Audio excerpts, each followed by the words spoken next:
Oi, gente, tudo bem com vocês? Aqui é a professora Gabriela Araújo, professora de Biologia, e nessa semana nós vamos dar continuidade às nossas aulas de Bioquímica.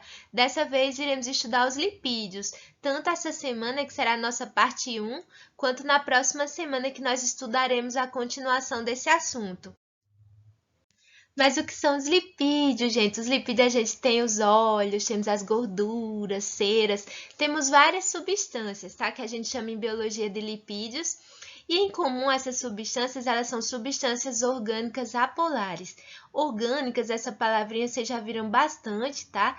E vão ser as substâncias que têm cadeias de carbono, né, hidrogênio e oxigênio, às vezes outros átomos também, e elas são bem organizadas e são produzidas apenas por seres vivos, tá? E apolares, que é o que vai diferenciar os lipídios de outras substâncias que também são orgânicas, como os carboidratos que nós já estudamos antes e as que a gente vai estudar mais para frente, mas o diferencial dos lipídios é que eles são apolares, ou seja, A quer dizer não e polares quer dizer que eles não formam polos.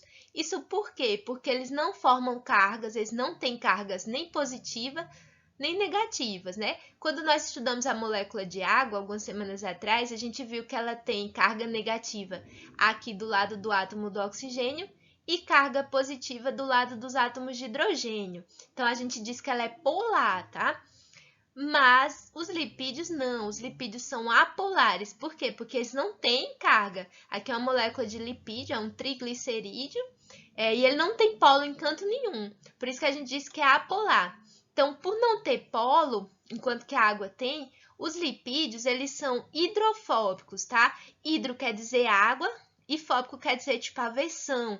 Então, ou seja, eles não se misturam com a água, não se dissolvem na água, tá? São insolúveis em água. Aqui a gente tem uma imagem, a gente vê aqui o lado do lipídio, né, do óleo, e aqui a gente tem o lado da água. Então, eles não se misturam. Na parte que está um pouquinho mais misturado, a gente vê claramente bolhas contendo lipídio. Eles não se dissolvem um no outro, tá?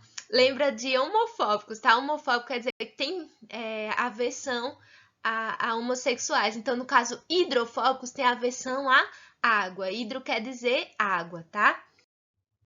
Mas apesar de serem insolúveis em água, os lipídios eles podem ser dissolvidos, né, em substâncias que a gente chama de solventes orgânicos, né, quando elas não são sintéticas, tá? Quando são naturais. No caso da benzina, do éter, do álcool também, tá? Então, existem solventes que servem para diluir lipídios. Aqui eu tenho uma aplicação que é quando um pintor que faz o uso de tinta a óleo para formar novas cores, né, ou para diluir as cores que ele tem que usar um solvente orgânico, tá?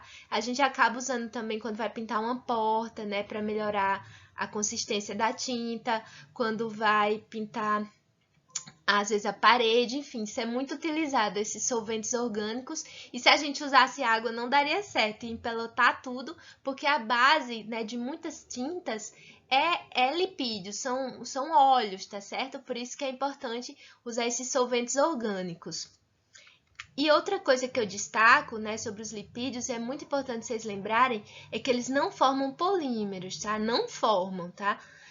Quando a gente estudou carboidratos, a gente viu que alguns tipos de carboidratos, que a gente chama de polissacarídeos, né, que são muitos sacarídeos, poli é muitos, eles são formados por várias partezinhas de carboidrato simples, de carboidrato pequenininho, que a gente chama de monossacarídeo, que é o caso da glicose, por exemplo, tá? Então, a gente vai ter várias glicoses juntas, ou outro mesmo, formando um carboidrato enorme, que a gente chama de polissacarídeo, né? Que é uma macromolécula. Macro quer dizer muito grande, tá? Uma molécula bem grande. No caso dos lipídios, não acontece isso, tá? Eu tô ressaltando isso aqui para vocês lembrarem que não formam polímeros, tá?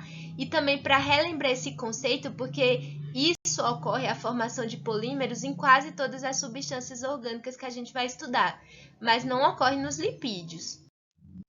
Bem, vamos falar agora sobre as funções dos lipídios, né? Quando a gente pensa em lipídios, é muito fácil a gente pensar na principal função deles, né? A mais cobrada, que é a função de reserva energética, ou seja, reserva é reservar, é guardar energia, tá? Então, lembrem disso, a principal função dos lipídios, né, pelo menos cobrada em Enem vestibulares, é essa aqui de reserva energética. Por quê? Porque os animais, as plantas também e outros seres vivos, eles usam lipídios, já que lipídios guardam muita energia, para guardar energia no seu corpo, tá? No caso de nós, seres humanos, no caso dos animais, a gente vai reservar lipídio na forma de gordura embaixo da nossa pele. Aqui a gente tem um esquema mostrando como que é a pele, tá? Para vocês verem direitinho. Aqui é a parte de fora, aqui a gente tem essa parte intermediária que a gente chama de derme. E embaixo a gente vai ter a gordura acumulada, tá?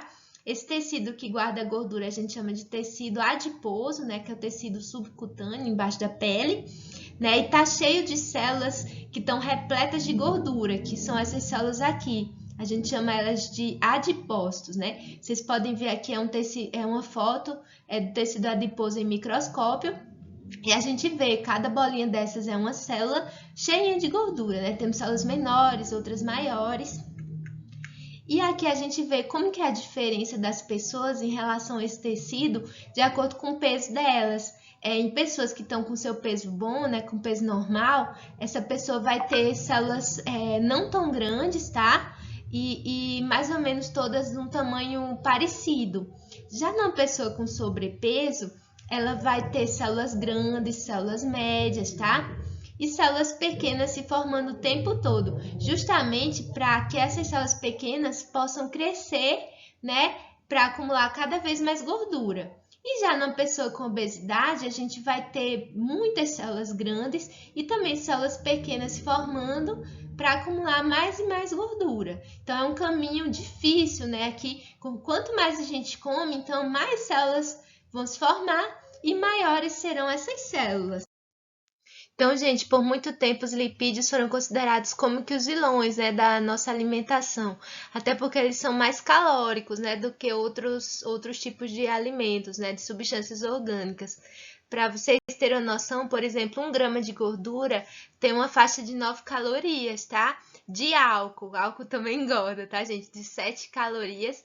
Já a proteína e carboidrato foi o que a gente já estudou, e proteína é o próximo que nós iremos estudar, eles têm 4 calorias, ou seja, menos da metade, né, da quantidade de calorias que tem na gordura. Então, a gordura sempre é tida como a coisa que engorda mais. Só que as coisas não são bem assim, tá, gente? Apesar de engordar mais, tem coisas que pesam a favor dos lipídios, né, da presença de lipídios na nossa alimentação, tá? Quer ver? Pensem comigo.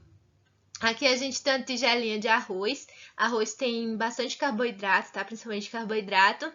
E aqui eu coloquei uma capinha de gordura para comparar, tá? Quer ver? Pensem comigo. O que é mais fácil de comer? 250 gramas de arroz, tá? Ou 250 gramas, meio quilo, digamos, se aqui fosse meio quilo de arroz, ou meio quilo só de capinha de gordura, tá? Apesar de ser bem gostoso, né? Essa gordurinha da picanha ou da carne, mas a gente não consegue comer muito. Nem a gordura mais gostosa, imagine, né, os outros lipídios. Então a gente nunca consegue ingerir uma quantidade muito grande de lipídio, enquanto que as outras coisas, né, como os carboidratos, as proteínas, a gente consegue ingerir muito, tá? E outra coisa é que mesmo que a gente ingira, né, o nosso corpo não absorve bem os lipídios como absorve bem proteína e carboidrato. Então, boa parte da gordura que a gente come não é absorvida, tá? E quem come, capricha muito, ainda corre o risco, né, de ter uma diarreia, né, já que o nosso corpo não suporta uma quantidade alta de gordura. Então, não estou incentivando, tá, gente? Mas o que eu quero dizer aqui, deixar claro, é que o problema não é a gente comer gordura, tá? O problema maior é a gente comer demais, independente do que for, né? Até porque mesmo que a gente coma arroz, coma feijão, seja o que for, o excesso que o nosso corpo não conseguir consumir, vai virar isso aqui no nosso corpinho, tá? Então, vai virar gordura no nosso corpo. Não importa se é carboidrato, ele vira gordura, se é proteína, vira gordura também. Desde que a gente não consuma não faça atividade física ou nas nossas atividades normais, se a gente não consumir aquilo, vai virar gordura, tá certo? Outra coisa que é importante a gente ressaltar é que o nosso corpo, ele nunca vai usar a gordura logo, tá? Então, quando a gente precisa de energia, o nosso corpo sempre vai buscar logo a glicose ou outro carboidrato pequenininho que já foi quebrado, tá? Então, ele vai pegar essa glicose que tá no sangue, já tá lá no sangue, vai passar para as células e dentro das células vai ser tirada essa energia pra gente, tá? Então, quando a glicose começa a diminuir os níveis, que a gente chama de hipoglicemia, aí nosso corpo já começa a usar a segunda alternativa, que é o glicogênio, né? O glicogênio, a gente estudou na aula sobre carboidratos, é uma macromolécula, é um polímero formado por várias moléculas de glicose unidas, tá? Ligadas. Então, nosso corpo tá diminuindo a quantidade de glicose, ele começa a quebrar esse glicogênio que a gente tem principalmente no fígado, nos músculos, e aí vai liberando mais moléculas de glicose para o nosso sangue, tá? Isso a gente já vai começar a ficar com fome. Mas aí é só depois que a gente gastou bastante, que tá quase acabando aqui, tá? É que o nosso corpo apela para a nossa terceira alternativa, que é a gordura que tem lá no nosso tecido adiposo, né? Então, por isso que é difícil de emagrecer. Para a gente emagrecer, a gente queimar essa gordura que está no nosso corpo, a gente primeiro vai ter que consumir essa glicose, esse glicogênio, para então partir para a gordura. A segunda função dos lipídios é a função de isolante térmico e elétrico, tá? Vamos começar aqui com isolante térmico. Isso ocorre, sempre que é exemplificado, o pessoal usa o exemplo do urso, tá? Principalmente o urso polar. Porque o que acontece com o urso polar? Ele mora num canto muito frio, né? E na época de verão, ele come bastante, come muito, né? E, claro, tudo que ele come vai virar gordura, né? Então ele aumenta muito de peso e fica bem gordo, assim. E aí, quando chega o inverno, que é bastante frio e que não tem muito como ele caçar, ele fica dormindo, bastante meses dormindo. E durante esse período ele nem come, não faz nada, tá? Só fica dormindo. Então, o que acontece? A gordura do corpo dele vai sendo gasta, tá? Já que ela é uma reserva de energia. Então, ela vai fornecendo a energia que ele precisa para manter as atividades básicas, manter o coração batendo, né? Enfim, as coisas básicas que ele precisa.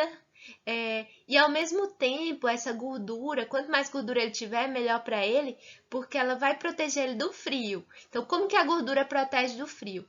Aquela capazinha que eu mostrei, que é o tecido adiposo, ele vai segurar o calor embaixo, no músculo, tá? Porque mesmo o bicho paradinho, mesmo parado, tá? Mas claro, se a gente estiver mexendo, isso ocorre mais. Mas nosso corpo tá produzindo calor o tempo todo, tá? Então, a camada de gordura mantém esse calor embaixo. Então, quanto mais gordura tiver, mais calor a gente retém e menos frio sente, tá? Quer ver? Pensem numa pessoa mais gordinha, né? E comparem com a pessoa mais magra. Vejam que a pessoa mais gordinha, no mesmo ambiente, ela vai sentir mais calor do que a pessoa magra, tá? Isso dá muita briga, por exemplo, por causa de ar-condicionado, né? Vocês já viram que principalmente as pessoas mais gordinhas botam muito frio e as mais magras ficam lá sofrendo com frio. Por quê? Porque elas não têm uma capinha de gordura, né? Para ajudar a segurar o calor que o corpo delas produz, tá bom? Vocês com certeza já perceberam isso. E a outra função é como isolante elétrico. Essa é um pouquinho mais difícil de explicar, tá? Que depende de conhecimentos da química também, enfim. Mas eu vou explicar o basicão. Aqui é o neurônio, são as células do nosso sistema nervoso, tá? O neurônio, para ele funcionar, por exemplo, para fazer o nosso músculo mexer, ele faz isso, nosso cérebro manda, tá? E aí vem neurônios, essa informação, e vem através do que a gente chama de impulso nervoso. Esse impulso vem de algum lugar, tá? Passa por aqui e segue nessa partezinha da célula, que é uma parte mais comprida, tá? Às vezes isso é bem grande mesmo. Mesmo sendo microscópio, pode ter até mesmo 1 metro essa partezinha, tá? Geralmente é pequenininho, mas é uma partezinha longa, tá? Que vai levar o impulso nervoso. O impulso nervoso é como se fosse uma corrente elétrica, tá? Então, vai levar para outras partes do nosso corpo, né? Como um músculo, por exemplo, e vai fazer ele contrair, tá? Se quer mexer o dedinho, seu cérebro manda, vem um neurônio e vai chegar no músculo que quer e vai fazer ele contrair. Então, isso vem no impulso nervoso, aí o que acontece? No axônio, que é essa partezinha comprida do neurônio, existe essas capinhas de gordura protegendo ela, tá?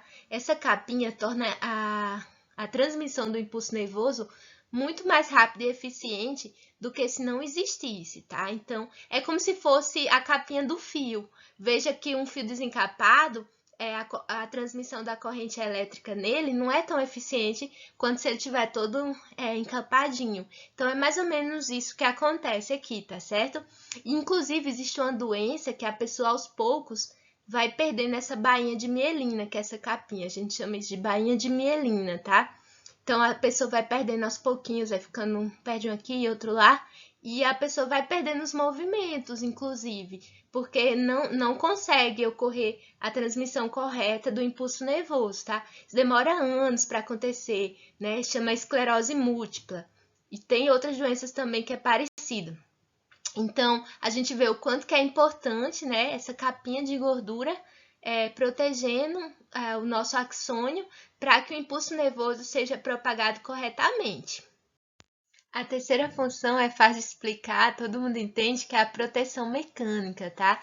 Então, pensem comigo, quem é mais gordinho, se levar uma pancada, vai sofrer menos, tá? Tanto dor, mas principalmente a gordura ajuda a proteger os órgãos, tá? Aqui eu coloquei uma foto de uma pessoa batendo em uma pessoa um pouco cheinha, tá? Então, com certeza, ele sofreu menos impacto, os órgãos internos dele sofreram menos impacto por ele ser mais gordinho um pouquinho, tá? Se ele fosse mais gordinho ainda, sofreria menos ainda.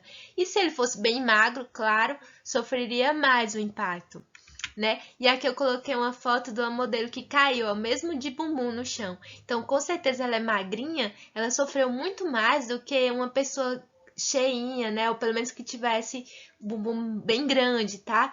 Sofreria aqui, por quê? Porque o impacto foi bem forte sobre a coluna dela. Então, quanto mais cheinho, tem desvantagens? Tem, com certeza, mas a proteção mecânica, né, é maior, no caso, nas pessoas mais gordinhas, tá? Por isso que também é importante bebês serem gordinhos, né? O corpo do bebê sempre é meio gordinho, porque é uma fase que eles tendem a cair muito. Então, é importante essa gordura para proteger eles.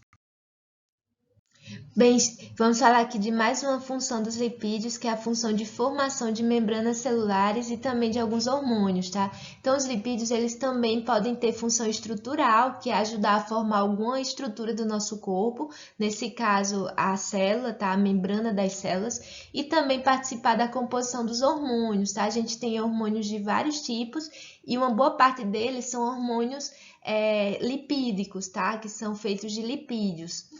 Aqui em relação à membrana, a gente tem aqui a célula, tá? Então, a célula tem várias membranas. Tem uma membrana por fora, que é a membrana plasmática. Tem membrana em volta do núcleo. Tem membrana em volta das organelas aqui que vocês estão vendo. Dá para ver essas películazinhas. Então, a célula inteira tem muitas membranas, tá? E todas elas...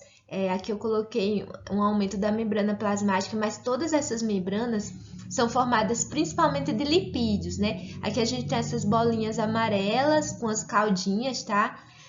Que é o principal constituinte das membranas. A gente chama ele de fosfolipídio e a gente vai estudar mais na próxima aula, essas bolinhas com essas caudinhas, tá?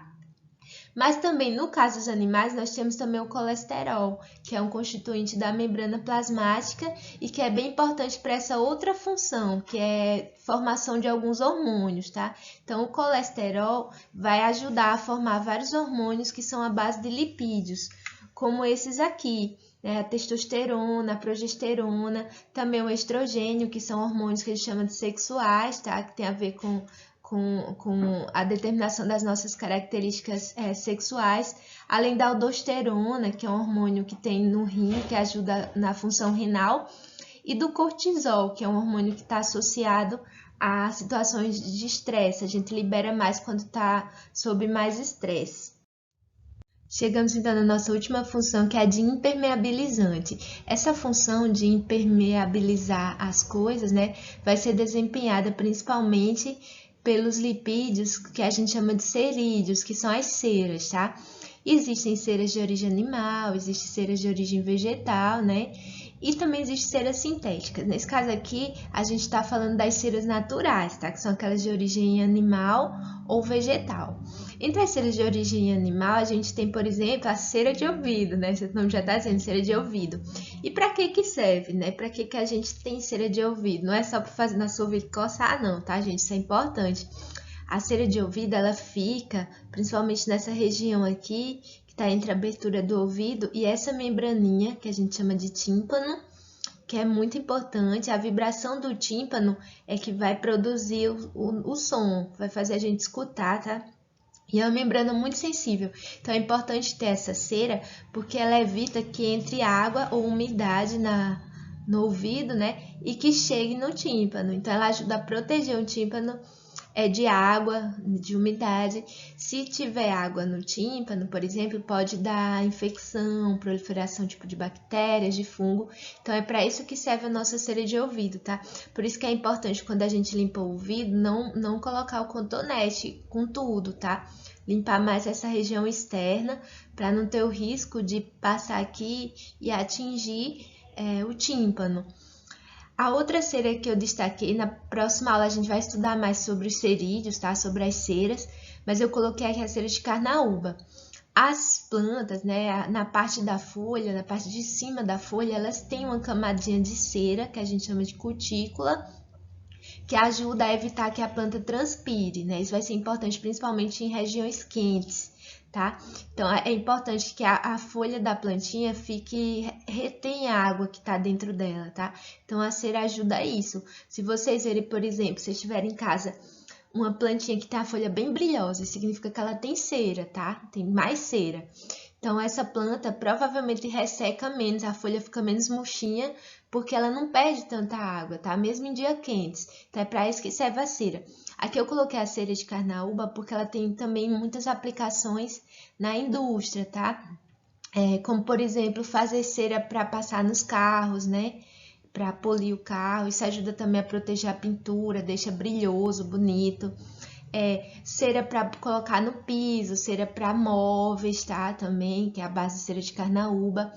A carnaúba também é usada para fazer uma peliculazinha para pratos de papel e para outros tipos de embalagens, coisas assim também, que ajuda a proteger. Por exemplo, no caso do prato de papel, vai evitar que a água do alimento que a gente colocar aqui em cima vai segurar, vai fazer com que não molhe tanto, né? E aí o prato é útil. Se não fosse essa cerinha, molhava, se dissolvia fácil esse prato. E aqui uma aplicação que eu também achei interessante, eles colocam a cera meio que diluída numa água, uma emulsão que eles chamam, e colocam em algumas frutas, tá? Não é toda fruta que precisa, tá? Por exemplo, maçã já tem cera por fora, por isso que a maçã é tão brilhosa. Mas algumas frutas, eles estão colocando essa cera e ajuda... Ó, vocês veem que essa aqui tem a cera e essa não. Então, isso ajuda a preservar a fruta por mais tempo, tá? Então, demora mais para que micro-organismos afetem isso aqui, tá? Até também segura a água da própria fruta por mais tempo. Então, acaba ajudando. Obrigada a todos que assistiram até aqui, né? Lembrando para os meus alunos que não esqueçam de entrar no link da lista de presença e resolver a atividade múltipla escolha. Boa semana para todos. Lembrem de dar um curtir para valorizar o nosso canal. Tchau, tchau!